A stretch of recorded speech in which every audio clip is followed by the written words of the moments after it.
우리나라에서 가장 유명한 부흥의 역사가 일어났던 사건이 언제인지 아십니까, 여러분? 여의도 수목회. 그것도 중요하죠. 1907년에 평양에서 일어났던 평양 대부흥이었어요. 그리고 또 여러 나라 2차 영적 대각성 운동이라고 해서 영국에서 일어난 적도 있고요. 또 웨일즈의 부흥이 또 일어난 적이 있습니다. 웨일즈에서는 그 이반 로버츠라는 그런 정말 사람을 통해서 부흥이 일어났고요. 또 2차 영적 대각성 운동은요, 조나단 에드워드라는 유명한 정말 신앙의 선조들을 통해서 부흥이 일어났습니다. 또 미국의 아주사거리에도 부흥이 일어난 적이 있어요.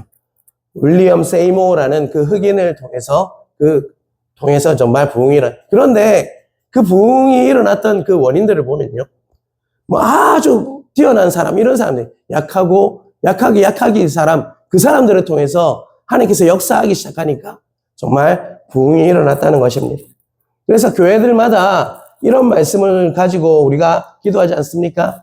하박국 3장 2절 말씀입니다. 여호와여, 주는 주의 일을 이 수십 내에 부흥하게 하옵소서, 이 수년 내에 나타내옵소서라는 저 말씀을 놓고 우리는 부흥을 기대하며 우리가 기도할 때가 참 많다는 것이죠.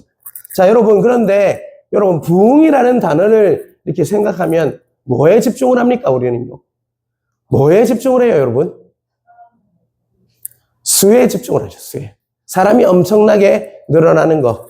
그러니까 평양 대부흥도 그렇고요. 우리 장로님께서 말씀하신 여의도에서 일어났던 그 일도 수많은 사람들이 엄청 많이 와서 은혜를 받고 했던 장면을 떠올리게 되잖아요. 일반적으로 우리는 부흥이라고 하면요, 성도의 숫자가 늘어나는 것이다 라고 생각을 해요. 우리 교회도 부흥이 일어났으면 참 좋겠습니다. 아멘입니까, 여러분? 근데 우리는 숫자에 너무 집중하면 안 돼요. 수도 중요하지만 우리는 오늘 부흥이라는 단어가 뭔지에 대해서 먼저 알기를 원하는데요. 부흥이라는 단어는 하야우라는 히브리어를 씁니다. 수가 늘어나는 것을 말하는 것이 아니라요, 이 단어는 하야 동사라고 있어요. 하야라는 동사가 있는데 하야우로 이렇게 변형이 된 동사예요. 명사로 변형이 된 거예요. 그런데 하야라는 말은 어떤 말이냐? 다시 일어나게 하다, 다시 살아나게 하다라는 것을 말하죠. 이것은 뭡니까? 부흥이라는 게 다시 살아나게 하는 거고, 다시 일어나게 해서 생명력이 뭐 하는 겁니까? 들어가는 게 진짜 부흥이라는 것을 깨닫는 은혜가 있길 간절히 바랍니다. 그런 의미에서 우리 하양중앙교회 위에 부흥의 역사가 일어나길 주님의 이름으로 축원합니다. 정말 다들 일어나시고 다들 살아나셔서 정말 생명력을 누리는 은혜가 여러분에게 있길 주님의 이름으로 축복합니다. 다시 말해서 성경에서 말하는 부흥은요, 수가 늘어나는 것보다 더 중요한 개념인 바로 죽었던 것이 다시 살아나는 것이 진짜 부흥의 개념임을 깨닫는 은혜가 있길 간절히 바랍니다. 그렇다면 완전히 죽어버려서 도저히 스스로 살아날 수 없는 상태, 그 모습을 잘 보여주는 본문이 있어요. 다시 살아나서 정말 하나님의 군대가 되었던 그 본문은 어디에 있습니까, 여러분? 오늘 읽었던 에스겔서 37장 1절에서 10절까지 말씀해 보면요, 그 생생한 정말 다시 살아나는 역사, 그 부흥의 역사가 잘 나와 있다는 것입니다. 여러분, 이 말씀을 통해서 여러분들도 여러분 심령에 말라 비틀어져 있는 마른 뼈와 같은 상태가 있다면, 또 가정에 정말 말라버린 마치 뼈와 같은 상태가 있다면, 또 우리 교회 위에 말라버린 그런 모습이 있다면 다시 생명이 부어져서 살아나서 다시 회복되는 부흥의 역사가 일어나는 은혜가 여러분 위에 있길 주님의 이름으로 축원합니다. 어느 날 하나님께서 한산 가운데 에스겔 선지자를 골짜기로 불렀어요. 한 골짜기로 불렀습니다. 그곳으로 인도한 곳을 가보니까, 거기 가보니까 뭐가 있었습니까? 바짝 마른 뼈들로 골짜기가 가득 채워져 있었어요. 저기 가도 마른 뼈, 여기 가도 마른 뼈가 가득 채워져 있었어요. 여러분, 그 모습을 선지자가 보니까 마음이 어땠을 것 같습니까, 여러분? 처참하고 참담했다는 것입니다. 목회자의 심정도 똑같습니다. 성도들이 말라버리는 것을 보게 되면요, 마음이 참담하고 처참합니다. 여러분들이 더 생기가 넘치고 촉촉하고 하나님의 말씀을 받아들일 그런 상태가 될 때 정말 목회자는 기쁨이 있어요. 그런데 말라가는 것을 보면요, 마음이 정말 잡잡해요. 그런데 에스겔은 아마 그랬을 겁니다. 에스겔서 37장 11절 우리 한번 같이 읽어보겠습니다. 같이 읽겠습니다.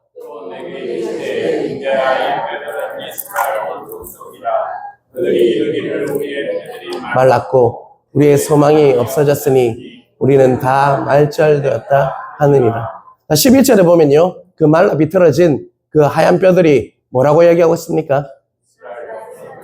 이스라엘 족속이다, 온 족속이다, 이스라엘이다 라고 말씀을 하고 있어요. 여러분, 이 뼈들이 상징하는 것은 바로 이스라엘의 지금 영적 상태이고, 영적인 것뿐만 아니라 그 상황을 말씀하고 있는 게 바로 이 뼈들의 모습이라고 할 수 있죠. 이 말씀이 선포될 때 이스라엘은 어땠냐? 하나님의 약속을 주신 땅 어디로 들어갔습니까? 이스라엘이요? 가나안 땅으로 들어갔죠. 그런데 그 약속한 땅에서 그들은 뭐 했습니까? 더 하나님을 잘 믿었습니까? 하나님을 떠났습니까? 하나님을 떠났죠. 우상 숭배하고 제 가운데 살다가 정말 하나님께서 그 모습을 보지 못하고 여러 이방 나라를 통해서 심판을 하십니다. 그 중에 하나가 바벨론이죠. 바벨론을 통해서 심판을 하셨어요. 먼저는 북이스라엘이 망했고요. 그리고 나서 남유다. 이제 이스라엘 전체가 북이스라엘과 남유다가 이스라엘인데 그 두 곳이 다 망하게 되는 일이 일어났다는 것입니다. 그리고 에스겔 선지자도 그때 어디로 끌려갑니까? 바벨론으로 끌려가서 포로 신세가, 처량한 신세가 되고 마는 것이 바로 이 에스겔서를 적은 곳이었어요. 그 바벨론에서 그가 정말 이 에스겔서를 정말 하나님이 주시는 그 메시지를 들은 거예요. 그러니까 지금 이스라엘은 어떤 상태입니까? 마치 뭐와 같습니까? 마른 뼈와 같았다는 것입니다. 그런데 원래 이스라엘 백성은 어떤 민족이에요? 어떤 백성입니까? 믿음의 조상 아브라함의 후손이죠. 또 하나님께서 펴신 팔과 그리고 강한 손으로 어디서 출애굽하게 하십니까? 애굽에서 출애굽하게 하시고 모세를 통해서 건져내시고 그 능력과 기적을 다 보았던 백성이 누굽니까? 바로 이스라엘 백성이었어요. 그리고 젖과 꿀이 흐르는 가나안 땅으로 들어갔습니다. 약속의 땅을 얻었어요. 그리고 그곳에서 하나님께서는 모든 축복을 다 부어주셨어요. 다윗과 솔로몬을 통해서 전성시대도 맞게 하셨습니다. 다윗을 통해서 정말 나라가 세워지고 솔로몬을 통해서 정말 부흥기를 맞았던 나라가 이스라엘이었어요. 그런데 이스라엘 백성들이요, 어떻게 했습니까? 하나님의 말씀을 신뢰했습니까? 떠났습니까? 떠났죠. 그리고 우상숭배를 했어요. 하나님 외에 다른 것을 섬기기 시작했다는 것입니다. 그 많은 복을 누리고 그 많은 기적을 보았음에도 그 많은 은혜를 받았음에도 그들은 하나님을 떠나서 말씀을 떠나고 우상숭배를 하는 하나님 외의 것들을 섬기는 그런 백성이 되었어요. 그런 악을 저지르다 보니까 하나님께서 어떻게 하시겠다는 것입니까? 다 망하게 하신 것이 지금 어떤 모습입니까? 바로 이스라엘의 뼈들과 같은 말라 비틀어진 그 모습이 바로 이스라엘의 모습이라고 할 수 있습니다. 저는 이 말씀을 묵상하면서 마른 뼈와 같은 그런 상황이 비단 이스라엘 백성만의 문제가 아니라는 생각이 듭니다. 개인적 차원에서 볼 때요, 여러분, 나 자신을 돌아볼 때 여러분 어떻습니까? 하나님의 은혜가 넘칩니까? 또한 감사가 넘치고 있습니까? 아니면 내 영혼이 심령이 메말라 붙어서 아직도 정말 허우적거리고 있는 그런 인생을 살고 있습니까? 여러분은 여러분의 개인적인 그런 상태는요, 어떻습니까? 또한 공동체적인 차원에서 볼 때요, 복음의 야성을 상실하고요, 복음을 전파하는 것이 바로 교회의 사명인데 그 야성을 다 잃어버렸어요. 세상의 거센 물결 아래 세상께 너무 좋은 거예요. 하나님 말씀보다 세상을 더 따라요.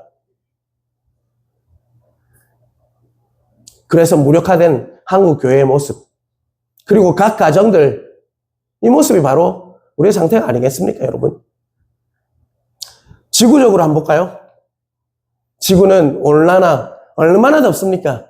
우리가 어릴 때보다 얼마나 덥습니까?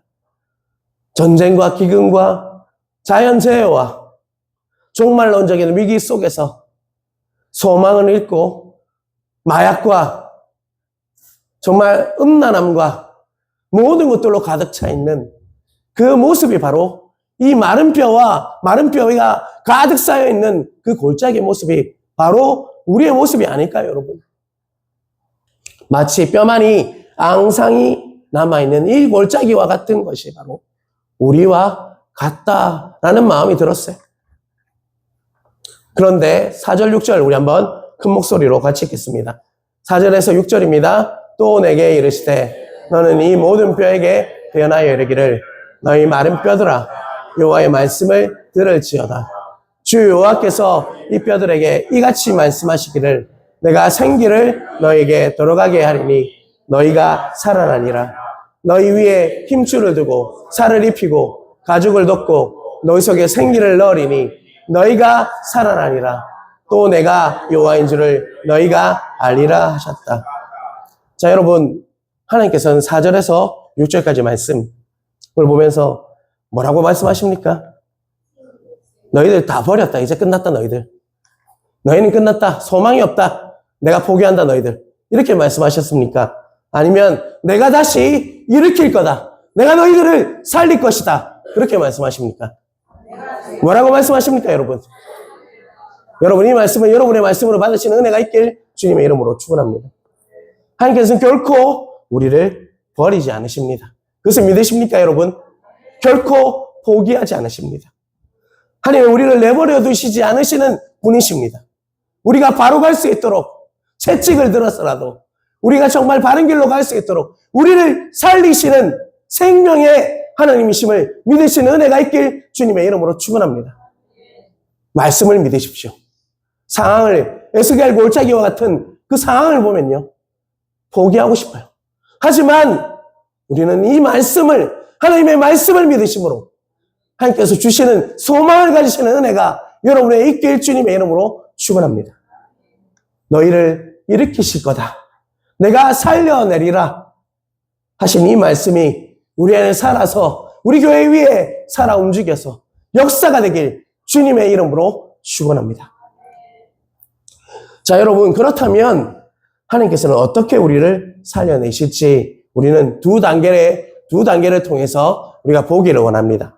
자, 7절, 8절 우리 한번 또 같이 한번 읽어볼까요? 7절입니다. 이에 내가 명령을 따라 대언하니 대언할 때에 소리가 나고 움직이며 이 뼈 저 뼈가 들어맞아 뼈들이 서로 연결되더라. 내가 또 보니 그 뼈에 힘줄이 생기고 살이 오르며 그 위에 가죽이 덮이나 그 속에는 생기가 없더라. 자, 여러분, 이 모습 7절, 7절 한번 띄워주시겠어요? 죄송합니다. 제가 목이 안 좋아서 죄송합니다. 명령을 따라 대언을 할 때 뭐가 낫다고 얘기하고 있습니까? 그리고 또 뭐가 지금 맞춰지는 모습이 뼈들이 막 이렇게 맞아 들어가죠. 서로 연결되는 모습이죠. 자, 여러분, 그리고 또 뒤에 8절에 보면요, 또 어떤 모습이 나타납니까? 뼈에 힘줄이 생기고 살이 오르고 그 위에 가죽이 덮였다라고 얘기하고 있어요. 자, 이 모습을 저는 한마디로 표현하고 싶습니다. 뭐가 잡히는 것 같습니까? 모양이 잡히는 거예요. 모양이 이제 잡히고 있어요. 모양을 만드는 단계입니다. 회복은 모양을 먼저 만들어요. 모양을 먼저 만들고 폼이 만들어지면 그 위에 하나님께 생기가 부어지는 게 바로 회복의 단계입니다. 여러분, 모양을 만들 때 7절 한 번만 다시 띄워주세요. 뭐가 난다고 얘기하고 있죠? 소리가 나죠. 자, 뼈가 서로 이렇게 아구가 딱딱 맞잖아요. 아구란 말, 일본 말입니까? 모르겠습니다. 하여튼 간에 이렇게 딱딱 맞잖아요. 그러면 어떤 소리가 났을 것 같습니까? 삐끗덕삐덕 되는 소리도 나고요. 탁탁 이렇게 맞아 들어가는 소리도 나겠죠. 자, 모양을 잡을 때 소리가 나게 되어 있다는 것입니다. 좋은 소리도 나지만요, 불협화음도 날 수가 있어요. 그게 모양을 잡아가는 상태입니다. 교회가 모양을 잡아갈 때 어떨 때 보면요, 삐걱삐걱 되기도 해요. 그런데 그거는요, 회복되는 단계에 있음을 깨닫는 은혜가 있길 간절히 바랍니다. 또한 그러다가 이제 삐걱삐걱 되다가 어떻게 될 것 같아요? 뼈들이 탁탁 맞아 들어가요. 이제 하음이 맞기 시작해요. 불협화음이 이제 하음이 된다고요. 서로 연결되기 시작한다고요. 여러분, 이건 교회론적으로 아주 중요한 얘기예요. 여러분, 교회가 하나 되어가는 과정은 결코 쉽지 않습니다. 교회가 정말 하나님의 교회가 되기 위해서 가는 과정은요, 결코 쉽지 않습니다. 그 회복의 단계는요, 소리가 삐걱삐걱거리게 되어 있어요. 그리고 또 나중에는 탁탁 맞아들이게 되어 있어요. 그 과정을 마치고 나야지 여러분 모양이 갖추어져요. 교회가 교회답고 목사가 목사답게, 목사도 마찬가지예요. 모양이 갖춰지기 위해서는요, 처음에는 삐걱삐걱거려요. 실수하고 넘어지고. 제가 그런 모습이에요. 그런데 어느 날 딱딱 맞춰질 그날이 있음을 저는 믿습니다. 모양이 진짜 모양의 정말 목사의 모양으로 여러분 앞에 설 그날을 저는 믿습니다. 그게 모양을 갖춰가는 과정이에요. 여러분들 그 중에도 똑같습니다. 자녀도 마찬가지고요. 가정도 제대로 모양을 갖추기 위해서는요, 딱딱 맞춰지기 전에는요, 뭐가 있다고요? 삐걱삐걱거려요. 근데 그 과정이 없으면요, 절대로 제대로 맞춰질 수가 없어요. 서로 연결되기 위해서는요, 그 과정을 거쳐야 해요. 사랑하는 성도 여러분, 우리 교회와 가정 안에서, 그리고 자녀 안에 이런 모양이 갖춰 거치는 역사가 있길 주님의 이름으로 축원합니다. 뭔가 새롭게 되면요, 축 처져 있고 가만히 있는 게 아니라 여기저기서 소리가 나야 돼요. 소리가 나고 움직이고 그래야지 교회가 모양을 갖춘다고요. 가만히 있지 마세요. 움직이십시오. 소리를 내십시오. 그래야지 서로 연결될 수 있습니다. 그러한 은혜가 있길 주님의 이름으로 축원합니다. 8절 한번 같이 보겠습니다. 8절 같이 읽겠습니다. 내가 또 보니 그 뼈에 힘줄이 생기고 살이 오르며 그 위에 가죽이 덮이나 그 속에 생기는 없더라. 자, 여러분, 그런데 중요한 것이 있어요. 모양만 있으면 안 된다는 것입니다. 뭐가 아직도 없다고 얘기했습니까? 8절에 제일 끝에요. 생기는 없더라. 8절 끝에 보면요, 아직도 그 속에 생기는 없더라 라고 분명히 말씀하고 있습니다. 디모데후서 3장 5절도 띄워주시길 바랍니다. 같이 읽겠습니다. 경건의 모양은 있으나 경건의 능력은 부인하니 이 같은 자들에게서 내가 돌아서라. 디모데후서를 통해서 모양만 있으면 안 된다라고 얘기하고 있죠. 뭐가 있어야 된다고요? 능력이 있어야 된다. 생기가 부어져야 한다라고 말씀을 하고 있죠. 그런데 우리는요, 솔직히 우리 모양은 그럴싸해요, 다들. 근데 문제가 뭐냐? 생기가 없다는 게 문제예요. 솔직히 말해서. 생기가 없어요. 생기는 생명의 능력입니다. 모양만 있으면 아무런 역사가 일어나지 않습니다. 생기가 있어야지 역사가 일어난다고. 그런 은혜가 우리 교회 위에 있길 주님의 이름으로 축원합니다. 9절 10절 같이 읽겠습니다. 넘겨주세요. 9절 같이 읽겠습니다. 인자야 넘기는 생기를 위하여 대언하라. 생기에게 대언하여 이르기를 주 여호와께서 이같이 말씀하시기를 생기야 사방에서부터 와서 이 죽음을 당한 자에게 불어서 살아나게 하라 하셨다 하라. 이에 내가 그 명령대로 대언하였더니 생기가 그들에게 들어가매 그들이 곧 살아나서 일어나 서는데 극히 큰 군대들. 할렐루야 아닙니까? 이 말씀이 읽으면서 할렐루야를 선포하시길 바랍니다. 이게 생명의 기운의 역사예요, 여러분. 생기가 그들에게 들어가매 그들이 곧 살아나서 일어나 서는데 극히 큰 군대더라. 뭐가 됐다는 것입니까? 생기가 들어가니까 그 마른 뼈들이 뭐가 됐다는 것입니까? 군대가 되었다는 것입니다, 여러분. 아무런 쓸모가 없는 백골들이요, 이제 일어나서 생기가 들어가니까 큰 군대가 되는 역사가 일어났다는 것입니다. 여기서 생기로 번역된 정말 히브리어 루아흐는요, 루아흐예요. 생명의 기운, 하나님의 생명의 영을 말합니다. 다시 말하면 우리가 잘 알고 있는 누구실까요? 성령 하나님을 말씀하네요. 성령 하나님이 역사하니까 그 마른 뼈가 살아나서 뭐가 됐다는 것입니까? 큰 군대가 되었다라고 우리에게 말씀하고 있다는 것입니다. 창세기 22장 7절도 우리 한번 같이 읽어보겠습니다. 여호와 하나님이 땅의 흙으로 사람을 지으시고 생기를 그 코에 불어넣으시니 사람이 생명이 되니라. 자, 여러분, 최초의 사람을 뭐로 만드셨습니까? 흙으로 만든 걸 믿으십니까, 여러분? 그래서 우리가 죽으면 어디로 돌아갑니까? 흙으로 돌아갑니다. 그게 원리예요. 근데 흙으로 만들고 그냥 가만두셨다면요, 저쪽에 중국에 있는 그 흙으로 만든 그 병사들과 똑같을 것 같아요. 진시황이 만든 그 무덤 있잖아요. 그 무덤에 병사들이 멋지게 서 있어요. 그런데 그 애들이 뭐 싸움을 합니까? 가만히 있죠. 왜 그렇습니까? 뭐가 없기 때문입니까? 생기가 부어지지 않았겠죠. 그런데 하나님께서 우리를 사람으로 만드실 때 흙으로 만드시고 뭘 넣으셨다는 것입니까? 생기를 코에 불어 넣으셨다. 그래서 사람이 뭐가 됐다고요? 생명이 되었다. 우리가 이렇듯 숨쉬고 예배할 수 있는 그런 존재로 만드신 것은 뭐가 부어졌기 때문입니까? 생기가 부어졌기 때문입니다. 생명의 기운, 하나님의 영, 성령이 부어졌기 때문에 우리는 이렇듯 예배할 수 있는 자, 정말 예배하면서 하나님을 느끼며 하나님을 예배할 수 있는 자가 될 수 있었음을 깨닫는 은혜가 있길 간절히 바랍니다. 하나님의 생명의 기운, 하나님의 영, 성령 안에 있는 생명이 우리 속에 들어와야지만 모양만 있는 것이 아니라 바로 움직이기 시작하고 열매를 맺고 능력을 발휘할 수가 있음을 깨닫는 은혜가 있길 간절히 바랍니다. 요한복음 20장 22절에는요, 부활하신 예수님께서 어떻게 하셨냐? 부활하셔서 제자들에게 어떻게 하셨냐? 요한복음 20장 22절 집에 가서 한번 찾아보시길 바랍니다.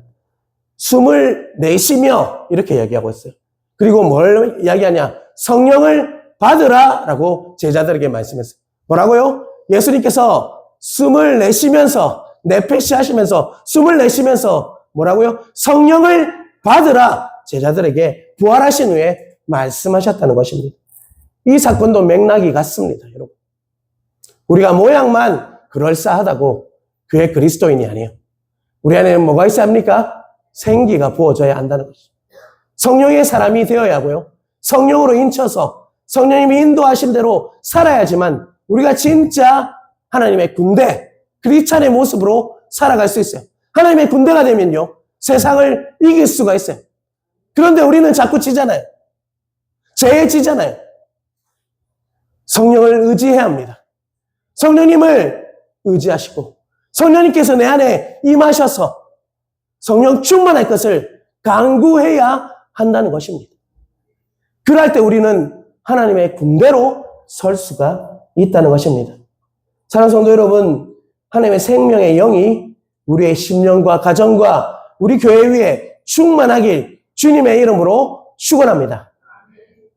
그럴 때 우리는 살아날 수가 있어요. 진짜 회복을 누릴 수가 있다는 것입니다. 우리 속에 생기가 들어와야 합니다.